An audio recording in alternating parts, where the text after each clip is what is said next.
యేసుక్రీస్తు నామములో మీ అందరికీ శుభములు తెలియపరుస్తున్నాను.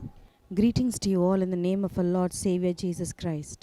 దేవుడు మనలను ఎంతో ప్రేమించి ఒక అద్భుతమైన దినాన్ని ప్రసాదించి ఉన్నాడు. God has loved us so much and He has blessed us with one more day in our life. ఈ యొక్క అద్భుతమైన దినములో మనం దేవుని ఎంతో మహిమపరుస్తూ దినమంతా ఆయనే స్మరిస్తూ స్తుతిస్తూ ముందుకు సాగాలని నేను కోరుతున్నాను. I desire to tell you that in this wonderful day, you have to spend your time giving glory to God, praising God and thanking God. ఎంతోమంది ఈ దినాల్లో ఈ రోజును చూడలేకపోయారు. Many people during these days, they are unable to see this day. ముఖ్యంగా ఎప్పుడో నుండి కొద్దిగా గొప్ప బలహీనంగా ఉన్నవాళ్ళు ఈ కరోనా వైరస్ తట్టుకోలేక మృత్యువైపడుచున్నారు. Who are weak since some months because of this coronavirus, they are being affected and they are unto death. కానీ మనలను దేవుడు తన ఒక మహాకృపను బట్టి కనుపాపవలే కాపాడుతూ నడిపిస్తూ మన ముందుకు తీసుకెళ్తున్నాడు. Jesus is the one who is protecting us and who is counting us as His eye and He is taking us forward. దేవునికి మహిమ కలుగును గాక. All glory to God. నేను పరిశుద్ధాత్మ క్రియల గురించి ఒక పాట ఒకటి రాశాను. I have written a song about the deeds of the Holy Spirit. School of Dunamis టైంలో నా సబ్జెక్ట్ ఏంటంటే 40 రోజుల్లో 15 రోజుల పాటు పరిశుద్ధాత్మ గురించి బోధిస్తాను. During the School of Dunamis, my topic is among the 40 days, 15 days I'll be teaching on Holy Spirit. So అలాగా బోధించినప్పుడు దేవుడు ఈ పాట ఇచ్చాడు. When I taught like that, God has given me this song. ఈ పాట మీరు వినాలని కోరుతున్నాను. I wish that you should listen to this song. ఈ పాట విన్న తర్వాత మరలా మన వాక్యంలోనికి వెళ్దాం. After you sing this song, let us continue in the word of God. Hallelujah. Hallelujah.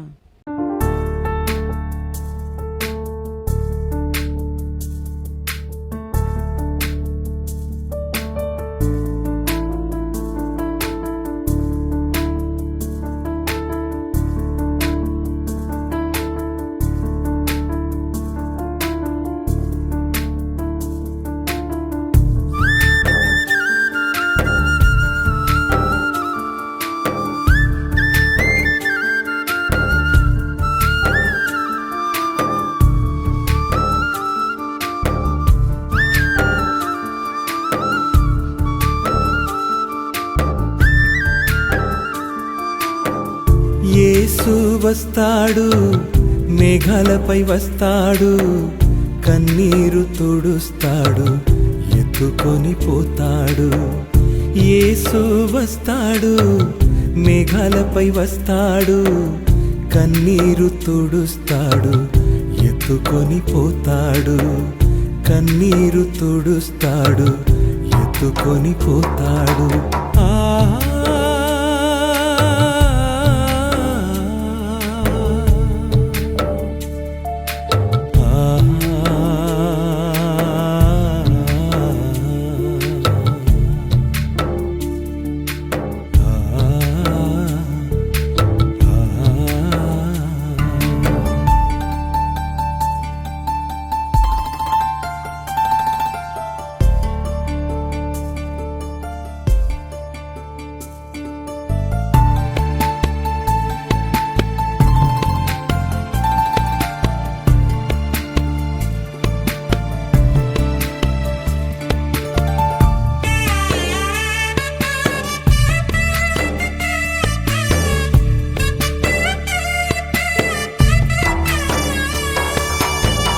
శిరసుపై ఉన్న సువర్ణ కిరీటము దొంగిలింపబడకుండా కాపాడుకొనెదను.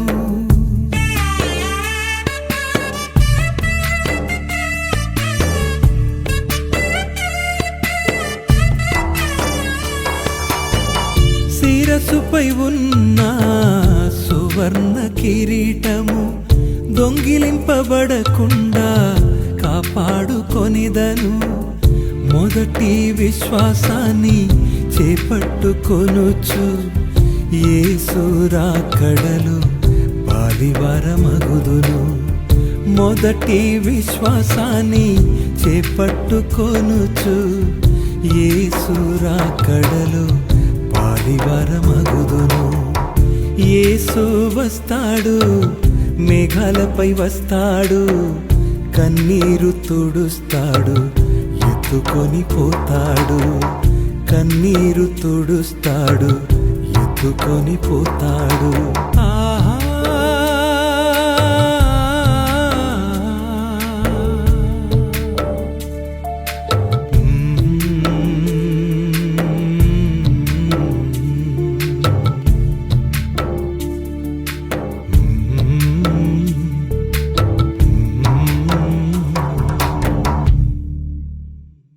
పాట విన్నారు కాదు? Hope you have listened to the song. ఈ పాట ద్వారా దీవించబడ్డారని నమ్ముచున్నా. I believe that you are blessed with this song. మన కొద్ది దినాలుగా పెంతెకోస్తు దినాన్ని గురించి ధ్యానిస్తున్నాం. Since some days we have been meditating on the Pentecostal day. పెంతెకోస్తు అనుభవాల్లో అపోస్తుల కార్య 2వ అధ్యాయంలో రాయబడిన దినాలు అనే అంశం పైన ధ్యానం చేసుకుంటూ వస్తున్నాం. I have been meditating on the days that are mentioned in Acts chapter 2. ఈ అపోస్తుల కార్య 2వ అధ్యాయంలో మనం మొదటిగా కనబడిన దినం ఏదంటే పెంతెకోస్తు దినం. In the Acts of chapter 2, we see that the first day we can see is the day of Pentecost. ఈ పెంతెకోస్తు దినాన్ని గురించే మీకు వివరించుకుంటూ వచ్చాను. I have been explaining about this Pentecost day. ఈ రోజు మరి ఒక దినం అపోస్తుల కార్య 2వ అధ్యాయంలో రాయబడిన మరి ఒక దినాన్ని గురించి మాట్లాడాలని ఆశపడుతున్నాను. Today I desire to speak on one more day that is mentioned in the Acts chapter 2. అపోస్తుల కార్య 2వ అధ్యాయం 17వ వచనంలో పరిశుద్ధ పేతురు అంచె దినము అనే మాట వాడుతున్నాడు. Acts chapter 2 and 17th verse, when we see Apostle Peter is using the word last days. Hallelujah. Hallelujah. ఈ అంచె దినాన్ని గురించే ఈ రోజు మనం ధ్యానించబోతున్నాం. Today we are going to meditate on these last days. దేవుని బిడ్డలారా, ఈ అంచె దినం అనగానే మనకు ప్రభు రాకడే గుర్తుకొస్తా ఉంటాయి. When we listen to the word last days, we remember the coming of Jesus. నిజమే, అది వాస్తవం కూడా. That is truth. ప్రభు త్వరగా రాబోతున్నాడు. Jesus is going to come soon. మన కాలంలో, మన జనరేషన్లో ప్రభు రాబోతున్నాడు. In this generation, in our generation, God is coming soon. Hallelujah. Hallelujah. అందుకొరకే దీన్ని భక్తులు ఏమంటారంటే అంచె దినము అని చెప్తున్నారు. That is the reason the people who fear God, they say that it is last days. అపోస్తుల కార్య 2వ అధ్యాయం 17వ వచనంలో రాయబడిన అంచె దినాన్ని గురించి మాట్లాడక ముందు అసలు బైబిల్లో ఈ అంచె దినాన్ని ఎలా గుర్తించాలో, ఆ అంచె దినం ఎలా ఉండబోతుందో అనే విషయాన్ని కూడా మనం చూడాల్సిన వారమై ఉన్నాం. Before it is mentioned about last days, second chapter in Acts, we should know like how this last days and what are the signs of last days will be like. Hallelujah. Hallelujah. అపోస్తుల కార్య 2వ అధ్యాయం 17వ వచనంలో రాయబడిన అంచె దినానికి బైబిల్లో రాయబడిన ఇతర అంచె దినాలకు చాలా తేడా ఉంది. And there is a lot of difference between the last days that has been mentioned in Acts chapter 2 and 17 and last days that are written in the other epistles. అయితే ఈ అంచె దినాలు గుర్తించడానికి కొన్ని చెడు దినాలు, దుర్దినాలు కూడా ప్రభు మెన్షన్ చేస్తున్నాడు. అదే సమయంలో పరిశుద్ధాత్మ ద్వారా జరిగే అద్భుతమైన కార్యాన్ని కూడా, కొన్ని పాజిటివ్ టయాన్ని కూడా పరిశుద్ధాత్మ దేవుడు అంచెదినముగా భావిస్తున్నాడు. To identify the signs of the last days, God is mentioning about some bad days, and also simultaneously he was mentioning about the Holy Spirit and his positive deeds. ఉదాహరణకి పరిశుద్ధ పౌలు తిమోతికి రాసిన 2వ పత్రిక 3వ అధ్యాయం చదివితే అంచె దినములో అపాయకరమైన దినములు వస్తుందని నువ్వు ఎరిగి ఉండుము అంటున్నాడు. 2 Timothy 3rd chapter and 1st verse, we see that it is written that in the last days we see perilous times.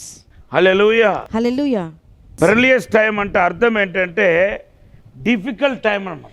The meaning of perilous time is difficult time. చాలా డిఫికల్ట్గా అంటే శ్రమతో కూడిన దినాలుగా ఉండబోతున్నాయి. So those days are going to be days of turmoil and struggle. Hallelujah. Hallelujah. First మాటలో ఏమని start చేస్తుందంటే తమ్ము తామే ప్రేమించుకుంటున్న వారుగా ఉంటారంట ఆ యొక్క అంచె దినాల్లో. In the last days, people will be lovers of self. ఇతరుల గురించి ఆలోచించారు. They do not think about others. తర్వాత డబ్బును ప్రేమించే వారుగా ఉంటారంట. They'll be money lovers. ఆరోగ్యంగా ఉంటారంట.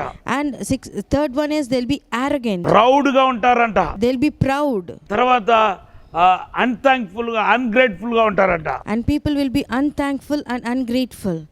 అన్హోలీగా ఉంటారంట. And they'll be unholy. ఇవన్నీ బైబిల్లో రాయబడ్డాయి. It is all written in the Bible. ఇవన్నీ మన కళ్ళతో చూస్తున్నాం. We are all looking with our eyes.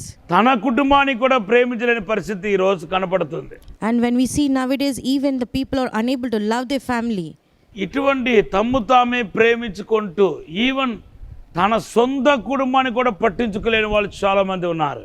During these times, we see people who love only themselves and they do not even have the responsibility about their family. ఒక అబ్బాయి కొంచెం మధ్యస్థితి లేకుండా మా దగ్గరికి వచ్చేసాడు ఎలాగలో. A boy who has come to our church who is mentally unstable. So మేము అతని చేర తీసుకొని వాళ్ళ ఇంట్లో వాళ్ళ అబ్బాయి దగ్గర ఫోన్ నెంబర్ అడిగి వాళ్ళ తల్లిదండ్రులకి ఫోన్ చేసి ఇలా ఒక అబ్బాయి మా చర్చికి వచ్చాడు, మా చర్చిలో ఉన్నారు, మీరు వచ్చి తీసుకెళ్ళండి అంటే అబ్బాయి మేము రాము, మేము ఎప్పుడో వదిలేసామంటున్నాం. So we have taken care of that boy and we have taken the phone number of their parents and we've made a call to the parents and they said no we cannot take care of him. మేము ఎప్పుడో వదిలేస్తాం. Long time back we left him. మీరు కూడా వదిలేయండి. You also left him. ఆ మాట నా హృదయాన్ని భయంకరంగా తాకింది. So when they said like that to leave him, really my heart was disheartened. ఆ యవనస్తుడు యొక్క జీవితం ఏంటి? What will be the life of this young ఈ man? మధ్యలో ఆ యవనస్తుడు మరలా మా చర్చ్ నుండి వెళ్ళిపోయాడు. In the meanwhile, that young boy left our church even. అయ్యో నా హృదయం అసలు కుదురుగా లేదు. And my heart was not stable because of him. ప్రార్థన చేస్తున్నాను. I've been praying. వాళ్ళ తల్లిదండ్రులకు ఫోన్ చేస్తాం. And we rang up their parents. అయ్యో మీకు చెప్తున్నాం కదండి, మీరు ఎందుకు అంత సీరియస్ తీసుకుంటున్నారు? అబ్బాయి అంతేనండి, వదిలేయండి, వస్తే వస్తాడు పోతే పోతాడని ఎంత సింపుల్గా చెప్తున్నారు. And their parents, when I rang about that young boy, they said let him go, leave him, let him go anywhere, we do not matter about him. And very simply they said these words. నేను ఆయన ఆత్మ గురించి ఆలోచిస్తున్నాను. I have been thinking about his soul. దేవుని దృష్టిలో ఆయన ఆత్మ ఎంతో విలువైనది. In the sight of God, his soul is very precious. Prayer చేస్తా ఉన్నాను. I have been praying. ప్రభువా తిరిగి మా దగ్గరికైనా తీసుకురండి ప్రభువు ప్రార్థన చేస్తారు. I have been praying at least that he should be brought to us again. దేవుడి కృపను బట్టి మరలా దేవుడు తీసుకుని వచ్చాడు. And by the grace of God, he was brought back to the church. ఎందుకు ఈ మాట చెప్తున్నానంటే The reason why I am mentioning about this is ప్రజలు ఈ అంచె దినములంట ప్రేమ చల్లారిపోతాయంట. people in these last days, they will lack love. అంచె దినములో ప్రేమ చల్లారిపోతాయి. In the last days, the love will shrink. Hallelujah. Hallelujah. ప్రజలు ఈవెన్ తన సొంత కుటుంబాన్ని కూడా ప్రేమించలేని దౌర్భాగ్య స్థితికి గురి అవుతారనే విషయం మనకు పరిశుద్ధాత్మ దేవుడు జ్ఞాపకం చేస్తుంది. The Holy Spirit is remembering us and reminding us that in the last days, the people cannot even take care of their own family. Hallelujah. Hallelujah. ఎంతో బాధాకరం. This is very, very painful. కానీ ఇవన్నీ జరగాల్సిందే. But this has to happen. ఇది మనం ఇది ఇలా జరగకూడదని అనుకోవడానికి వీల్లేదు. Looking at all these things should not go like that. We don't have any authority over ఇది them. అంచె దినం కాబట్టి ఇది ఇలాగే జరుగుతాయని బైబిల్లో రాయబడింది. It is written in the Bible that during the last days all the things will happen like that. తర్వాత మన బైబిల్లో రాయబడింది. Later in the Bible it is written, అంచె దినములంట ప్రజలు దేవుని విడిచి వెళ్ళిపోతారంట. in the last days people leave God and go. మొదటి Timothy పత్రిక 4వ అధ్యాయం 1వ వచనం. 1 Timothy 4th chapter and 1st verse. అంచె దినములో విశ్వాస భ్రష్టులు అవుతారని ఆత్మ తేటగా తెలియపరుస్తున్నాడంట. The Spirit of the Lord expresses very clearly that in the last days people will fall away from faith. ఇవన్నీ అంచె దినాలకు సూచన. These are all the signs of last days. ఇవి కాకుండా Not only them, అంచె దినాలకు సంబంధించిన సూచనల గురించి కూడా ప్రభు మాట్లాడుతున్నాడు. and the Holy Spirit God is talking about the spirits in the last days. మత్తయి సువార్త 24వ అధ్యాయము 1-2 వచనం నుండి మనం చదువుకుంటాం. మొదటి వచనం నుండి చదువుకుంటా వెళ్తే అంత్యదినానికి సంబంధించిన సూచనలు రాయబడి ఉన్నాయి. In Matthew chapter 24 and 1-2 verses, if you see, the signs during the last days has been seen there. దేవుని బిడ్డలారా, ఈవెన్ పాత నిబంధనలు కూడా ఇప్పుడున్న అంత్యదినాన్ని గురించి రాయబడి ఉంది. Even in the Old Testament, it is written about the last days, what we are talking now. దానియేలు గ్రంథం 10:14 అంత్యదినములంట ప్రజలకు ఆ తెలివి జ్ఞానం పెరిగిపోయంట, అవి నష్టతరమైన జీవితంలోనికి తీసుకెళ్తారంట. It is written in Daniel chapter 10 and 14, in the last days people will be the knowledge and the wisdom in them increase, and everything leads to destruction. ఇటువంటి దుర్దినాలని ఉన్నాయి. It is written that there are the perilous times. ఇటువంటి చెడ్డ దినాలని మన చుట్టూ ఆవరించున్న ఇంకా మనం ఎదుర్కోవాల్సి ఉంది. And we need to face all these perilous times which are around us. కానీ ఈ దినాల్లో మన విశ్వాసాన్ని, దేవుడు మనకిచ్చిన విశ్వాసాన్ని కాపాడుతూ ముందుకు సాగిపోవాల్సిన వారమై ఉన్నాం. But as people of God in these days, with the faith in the God, we need to move forward. Pastor గారు, మీరు అంత్యదినం అంటే శ్రమకాలమని, కష్టకాలమని, ఇంకా మేలు అనేది మన జీవితంలో ఏమి జరగదు అని మీరు బోధిస్తున్నారా అని మీరు అడగవచ్చు. You may ask me, Pastor, when you are teaching about the last days, you are teaching that will be in pain and suffering and struggle, and whether we will not see any good deeds in our life. ఇంకా అంతేనండి మీరు అనవచ్చు. You may ask me, only this is the last thing. లేదు. No. దేవుని యొక్క కృప ఈ భూమిలో స్థాపించబడి ఉంది. The grace of the God is established in this earth. దేవుడు ఇంకా ఈ భూమిలో ఉన్నాడు. God is still there in this earth. ఈ భూమిని పరిపాలిస్తున్నాడు. God is still ruling this earth. ఈ భూమిలో ఆయన ప్రేమ కుమరించబడుతుంది. His love is being outpoured on this earth. ఇంకా దేవుడు తన పని పరిశుద్ధాత్మ దేవుడి ద్వారా కొనసాగిస్తూ ఉన్నాడు. God through the Holy Spirit is still prolonging his work. ఇటువంటి దుర్దినాల్లో, ఇటువంటి చెడు దినాల్లో దేవుని యొక్క మహిమను, ఆశీర్వాదాన్ని, అద్భుతాన్ని కూడా మనం చూస్తాము. So during this last time, because of the glory of God, we will see the miracles, we see the good things, and we see the good things in our life. అలాగైతే ఈ దుర్దినాల గురించి, ఈ చెడు దినాల గురించి ఎందుకు రాయబడ్డాయని Maybe you may ask me why it is written about this bad days in the Bible. బైబిల్కు పేరు పరిశుద్ధ గ్రంథము. The name of the Bible is a holy scripture. Hallelujah. Hallelujah. అది సర్వ సత్యంలోనికి నడిపిస్తాయి. It will lead us to the eternal truth. చెడు ఏంటో మంచిది ఏంటో కూడా చెప్తాయి. It tells us about good and as well as bad. Hallelujah. Hallelujah. So ఈ దుర్దినాలు మనం గుర్తించాలి. So we need to identify these bad times. ఆ దుర్దినాల్ని, ఈ యొక్క చెడు దినాల్ని, చీకటి దినాన్ని, డార్క్నెస్ పీరియడ్ను గుర్తించి మనం వెలుగులో నడుచుకోవాలి. And we need to identify these dark days, bad days, and we need to walk in the light of God. సాతాను వేసిన వలలో పడకుండా చూసుకోవాలి. We should see that we should not be trapped in the net of the devil. సాతాను యొక్క శోధన ఏంటో గుర్తించాలి పరిశుద్ధాత్మ సహాయముతో. Through the inspiration of the Holy Spirit, you should identify the temptation of the devil. అయితే ఈ దుర్దినాల్లో మనకు ఉంచబడిన శుభదినాలు ఏంటో నేను రేపు మెడిటేషన్లో మీతో పంచుకోబోతున్నా. Among the bad circumstances and bad days also, God gives us the good days, and tomorrow I'm going to share about that. Hallelujah. Hallelujah.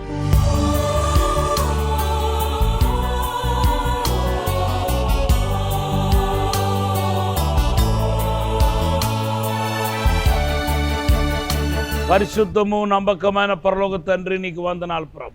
Our dear faithful heavenly Father, we thank you and praise you. ప్రభా, Lord. దుర్దినాల్లో, చెడు దినాల్లో మమ్మలను కాపాడుతూ ముందుకు తీసుకెళ్తూ వస్తున్నా ప్రభా.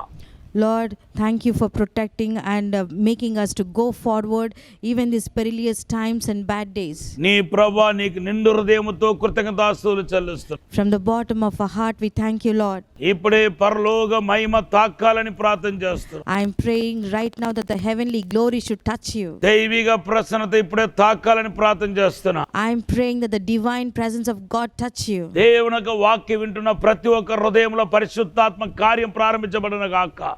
I am also praying that those whoever is listening to the word of God, the Holy Spirit work should start in them. దుర్దినాల నుండి కాపాడండి. Please protect them from the perilous times. లా ఇప్పుడే తండ్రి అంధకార శక్తి నుండి కాపాడండి. Lord, protect them from the darkness. చీకటి నుండి కాపాడండి. Please protect them from the darkness. యేసుక్రీస్తు యొక్క రక్తాన్ని ప్రోక్షిస్తున్నాను. I am sprinkling the blood of Jesus. దేవుని మహిమ తాకన గాక. The divine glory of దైవిక వెలుగు తాకన గాక. heavenly light touch them. ఇప్పుడే ఆశీర్వదించండి. Bless them, Lord. బలపరచండి. Strengthen them, Lord. యేసు నామములో అడిగి వేడుకుంటున్నాము తండ్రి. In Jesus' name we pray and ask, Lord. Amen. Amen. దేవుడు మిమ్మల్ని దీవించిన గాక. God bless you. రాబోతున్న దినాలు ఇంకా బలంగా దేవుడు మిమ్మల్ని అభిషేకించబోతున్నాడు. In the coming days, God is mightily anointing you. బలమైన పరిశుద్ధాత్మ కుమరింపు మీ జీవితంలో జరగబోతున్నాయి. In your life, you're going to see the mighty outpour of Holy Spirit. అదే సమయంలో మీకు స్వస్థత, ఆరోగ్యం, దీర్ఘాయుష్ కూడా దేవుడు ఇవ్వబోతున్నాడు. In the same time, God is bestowing healing and longevity of life. ద్వితీయోపదేశకాండ 7వ అధ్యాయం 15వ వచనం. Deuteronomy 7 and 15th verse. తర్వాత కీర్తన 91:16. And Psalms 91:16. ఈరోజు ఇదే మీ వాగ్దానం. These two are the promises of God ఈ for వాగ్దానం today. ఎత్తిపట్టి ముందుకు వెళ్ళండి. Uphold this promise and go forward. దేవుని స్మరిస్తూ స్తుతిస్తూ ముందుకు సాగాలని కోరుతున్నాను. I wish that you meditate on the word of God and move forward. ప్రభువును దీవించును గాక. May God bless you. Have a blessed day.